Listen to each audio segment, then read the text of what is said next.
คาละวะไม่คุกเข่าไม่กดตัวนั้นกันยังคาละวะคุกเข่ากับพระอนุต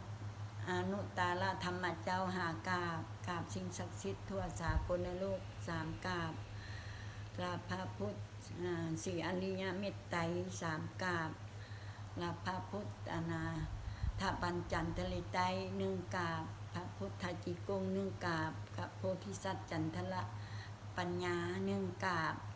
พระอาจารย์1 กราบพระอาจารย์เลนี1 กราบพระอาจารย์ถ่ายทอดเบิกธรรม1 กราบพระอาจารย์พระอาจารย์นำพาเบิกธรรม1 กราบพระนักธรรมอาวุโสทั้งหลาย1 กราบ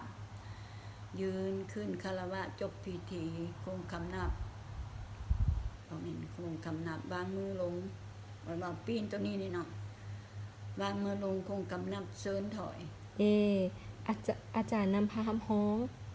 นี่ดื่มปะนี้นะ